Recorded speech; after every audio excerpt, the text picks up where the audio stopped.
After a light update last week in DC Dark Legion, we're back with a fairly substantial one this time. And there are quite a few items that I want to jump into and talk about in detail with you this time. First up, we should be getting new hyper time trackers across the entire game, all servers. You'll have to take a look at your specific bleed to see what's coming up next for you. In the beta servers, so 200 through 205, we're getting a Deathstroke rerun. So there's not going to be a new champion coming into the game this week. We're hoping to maybe start getting some teases for a new champion within the next couple of weeks as normal. So be on the lookout for that. We'll definitely be covering that probably in one of the next update videos. I'm personally hoping that it's going to be that variant character that was mentioned in the roadmap for the rest of the year. But for now, it's going to be business as usual across the game. For me personally, I'm not sure how many times I'm going to pull for Deathstroke, but I definitely want to get him a little bit higher. I was on pity and went ahead and got him to 5 white stars. I may try to go into the blues just to do a little bit of testing on my account to see how well he does. I know he needs to be a lot more high investment than that if I were to want to use him on a regular basis, but always nice to get to test out a champion that you really didn't invest much into the first time around. So kind of excited about that. I don't know if I'll pull for Talia again. I really want to save my anvils for the next champion that's going to be announced, hoping that it'll have some sort of synergy with some of the teams that I already have built. The next part of the update that's coming is going to be the back to school bash. The files for the event are in the game, but the event has not started yet. You can see they don't have it listed on here, but we know it should come at reset. So be on the lookout for that as soon as reset happens for you around the world. I'm certainly looking forward to the event. I'm assuming it's going to be another one of those dice game type events. It's going to be similar to like the Mother's Day event or the Valentine's event. Now you will need War Room level 10 in order to participate. And this is going to be the Teen Titans Academy. So it's the Teen Titans special event that was mentioned on the roadmap. The main mechanic is going to be rolling dice to advance on the board, and you'll get special trigger rewards and specific types of resources as you go through the game board. You're going to get Titans vouchers, which you'll be able to exchange in the store, very similar to the other game modes. We have Raven's Tactical Echoes, which is kind of a new mechanic. I don't know if it's going to be similar to the crypto mechanic with the tennis balls, but basically you'll activate magic nodes on the board to get more rewards, and you will be able to get memento boxes that have the high star mementos in it. So definitely a pay to win mechanic here. People have been wondering how you can get more of the high star mementos. I guess we have our answer. So there's definitely going to be a lot of people frantically spending on the event. I don't know how much I'm going to do of that, but I always do try to get pretty far on the board if I'm able to. Unfortunately for the non-spenders and light spenders, probably going to be harder for you to get those, but I'm hopeful that everyone will have the opportunity to at least get one or two of the high-level mementos before the event ends. You will be able to unlock this special skill called Magic Echo, which allows you to advance on the board. And again, I'm hoping that that is free-to-play friendly, that you'll be able to use that a couple of times, because as we all know, it's very difficult to obtain dice for free-to-play players. And then, of course, we have the friend event, so the Gifts of Growth. You will complete daily tasks during the event to earn postcards, and you'll be able to send those postcards to your friends and get the friendship keepsake boxes, which will contain dice and echo shards. So I actually really like the way that they're doing this mechanic, because it'll be nice to, like, you know, if you have a good friend group, even if you're a non-spender, you should be able to get a decent amount of the echo shards and hopefully a few dice as well to get around the board more. This is definitely a welcome change to how they've done this in the past. We'll see how it actually executes, and I'll probably put out a very short video on the event itself over the weekend to kind of talk about some of these mechanics in more detail and give you an idea of what the actual event looks like. Of course, we're going to have a Teen Titans themed frame, and we're also going to get the back to school themed living quarter room style as well. And then you'll have the ability to earn a decent amount of magic eyes through the event. A few smaller items to mention here. there is going to be an event with the official web store. So if you do spend on packs or items, make sure that you're getting Planet Coins through the web store, because you will be able to get a discount doing it that way rather than purchasing via the app. There's also going to be another piece of new content called the Champion Zone, and this one is not going to hit until reset. If it's significant enough, I'll throw it into one of my other videos or have a standalone. Maybe we'll cover Champion Zone along with the Teen Titans event on the weekend. But basically, you'll be able to check this new zone or area of the game for game news, daily perks, other special offers, and apparently you'll be able to unlock an exclusive frame. Now, I don't know if that's going to be pay to win or not. Again, we'll cover that whenever we talk in more detail once it comes to the game. We have a new like milestone feature. I'm on the fence on whether I think this is good, because I can tell you that most players find it very difficult to get likes. I spend a decent amount on the game, and I have a roster of champions that are good enough to do well in combat cycles, so I'm constantly getting boxes that I can share with my league, which are going to grant me additional likes. But this is incredibly pay to win. So there are basically some milestones. You're going to get a few different rewards each milestone you hit, and then you'll also get specific frames, chat bubbles, and profile cards based on how many likes you get. I can take you over there. So if you click on the little heart down here in the bottom, you can see the milestone rewards. It goes up to 5,000, but you must get 1,000 likes in order to even get the profile badge.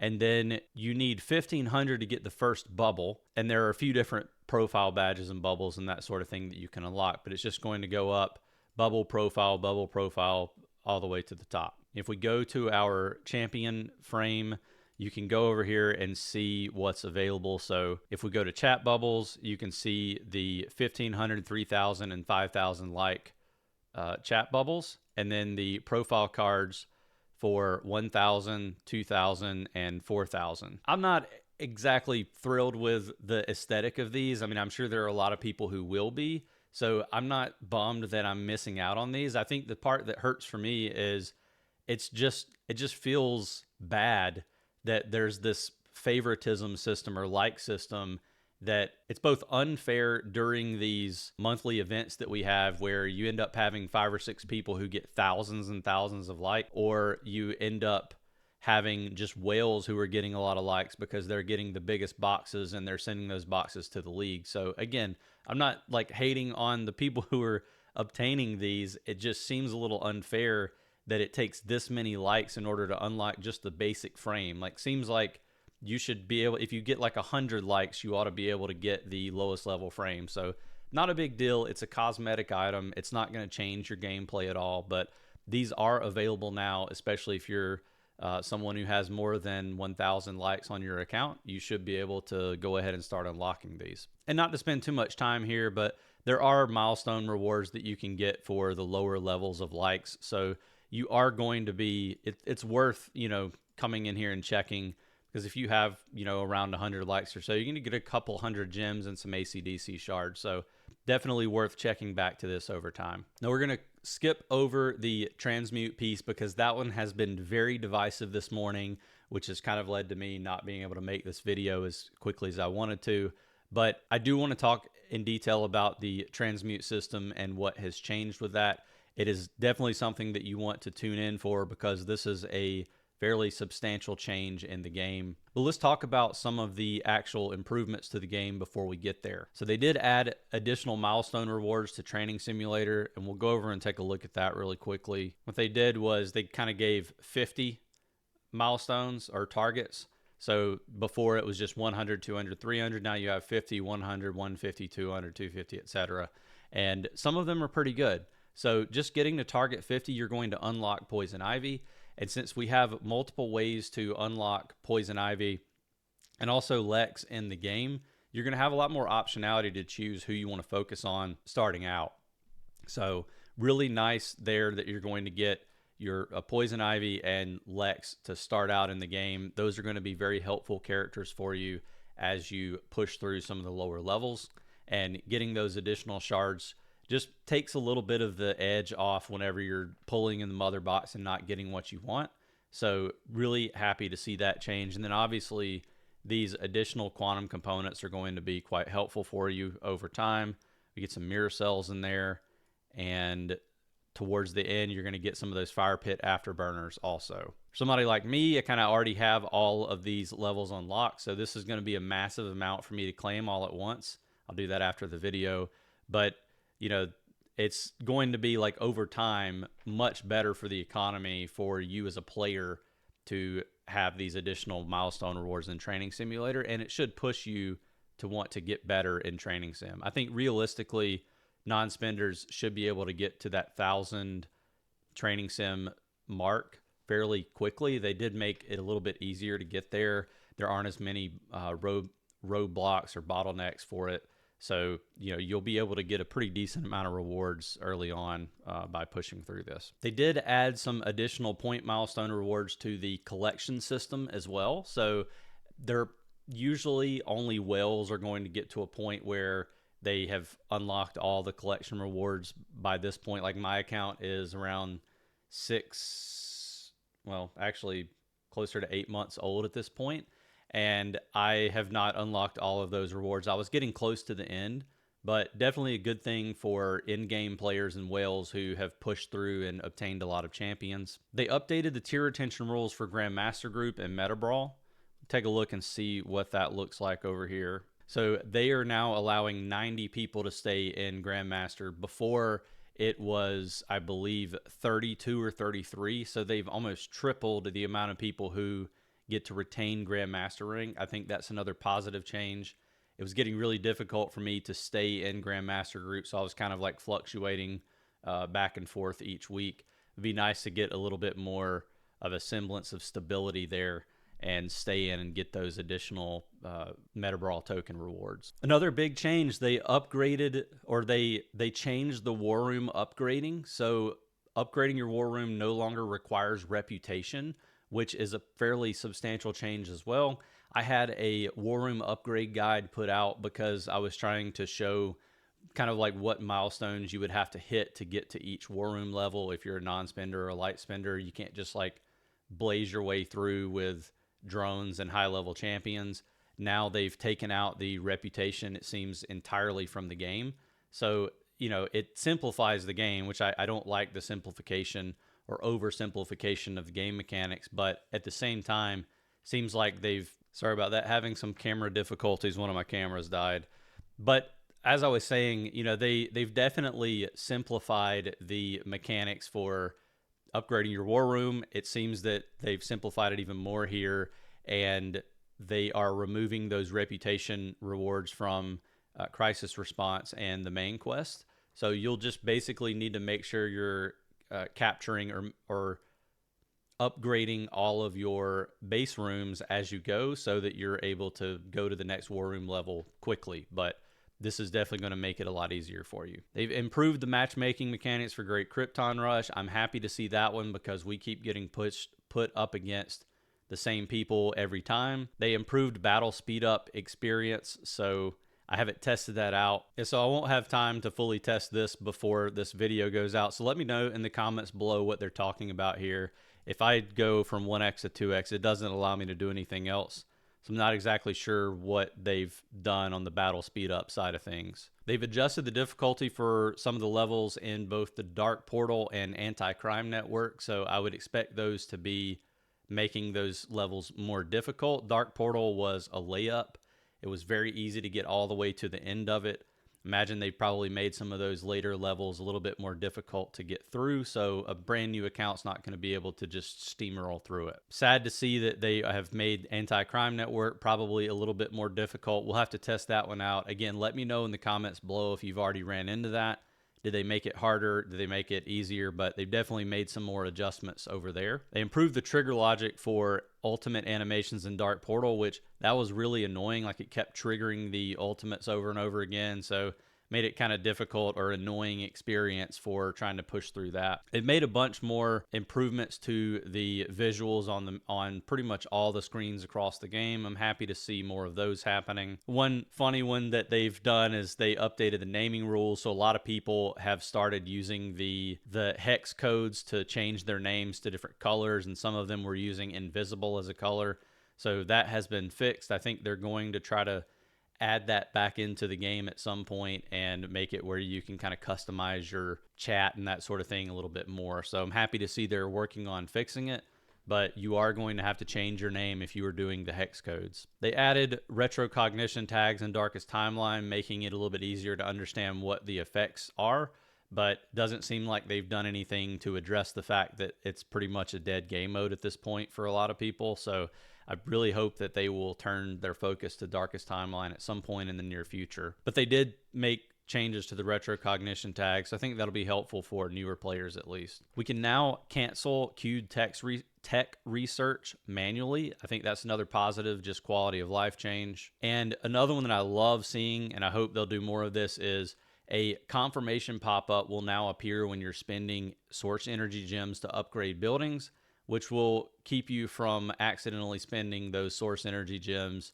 when you just kind of misclick. You can now mention people in your league, so I'm sure all the R5s and R4s are going to be super thrilled to see a bunch of notifications that the tech research needs to be updated, but have fun with that one. They added a share button on the league train infiltration screen, so I think this is going to make it a lot easier to point out trains on the map that can be hit.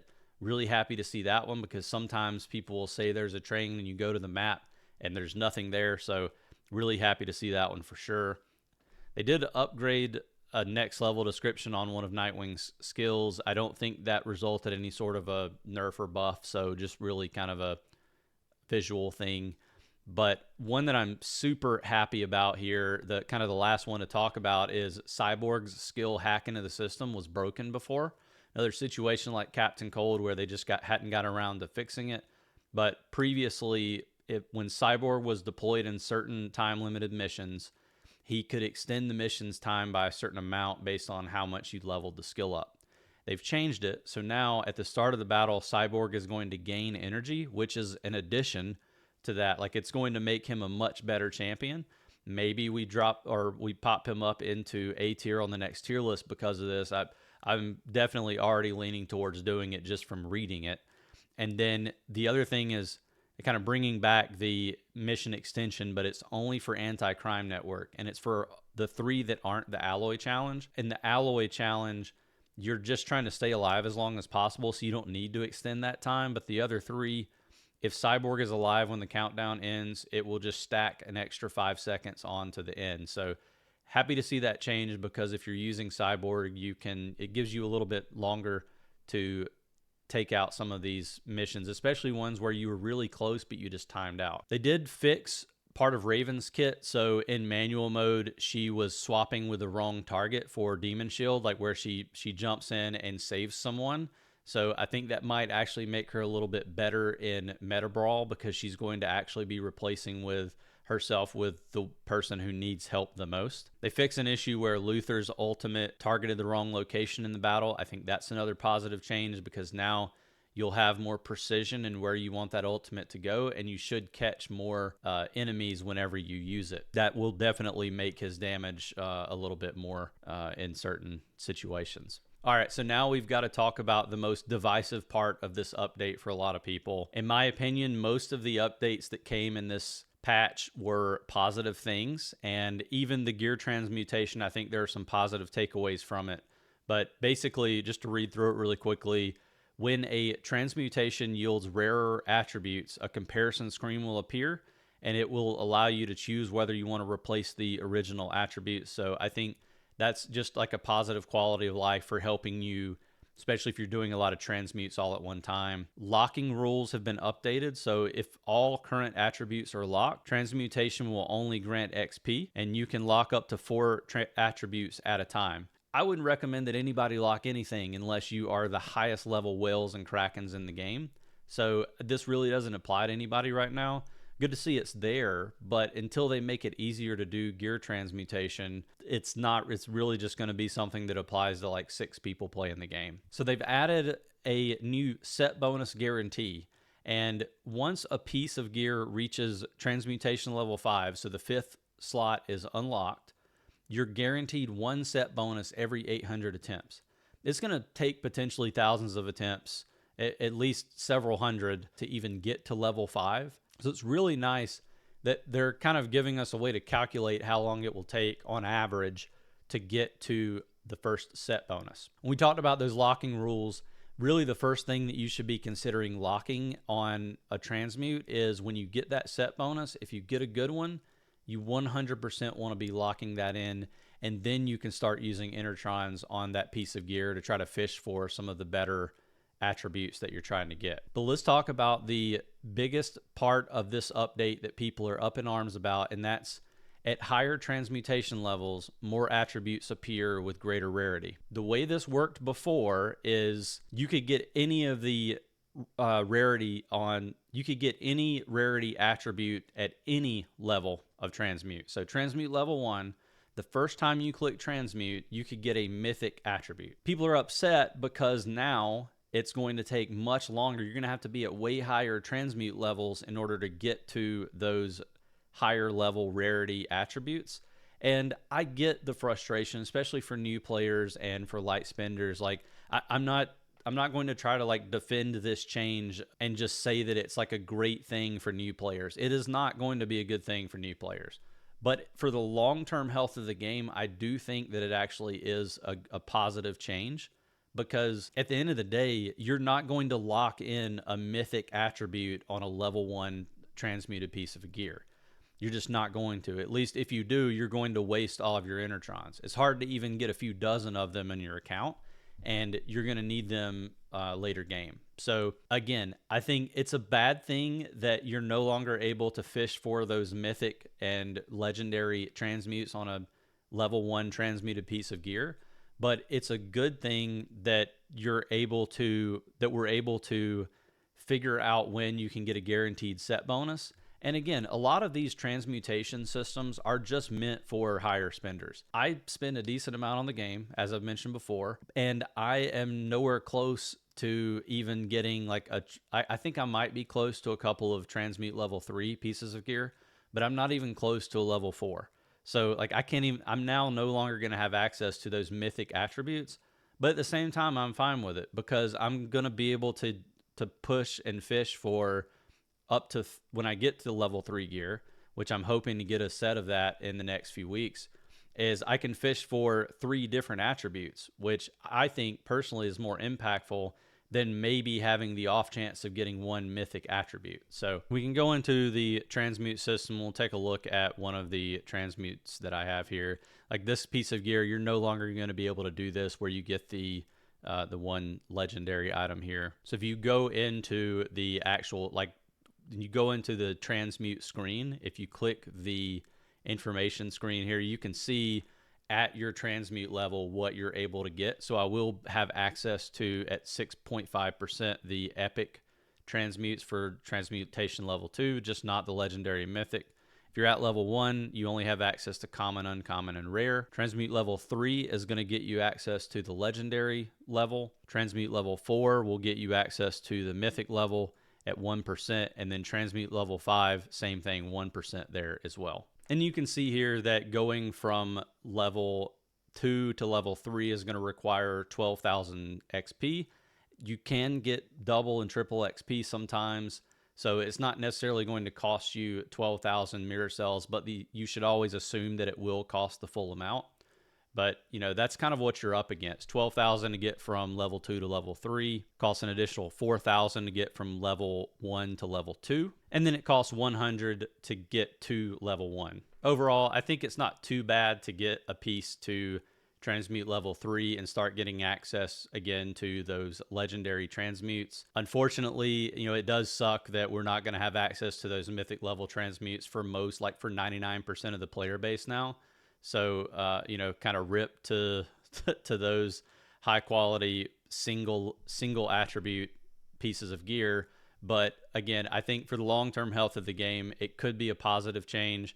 We really just need to see what else they have in store for the transmute system over the coming weeks. That's going to do it for this update video. I know some of you guys are going to be in the comments upset about what has come to the game here with the transmute system, but I hope people will see that there are some positive things that came with this update. I'm certainly excited about a few of them.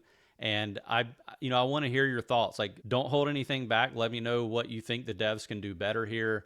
Let me know what you do enjoy about the update or what you're excited about. Certainly happy to put together a video for you on the new event that's coming and anything else that we notice over the next few days that's worth mentioning. So if you haven't already done so, make sure you hit the subscribe button. It will help with the algorithm. It'll also get you a notification anytime I post those new videos that I'm talking about. And if not, I'll see you on the next video.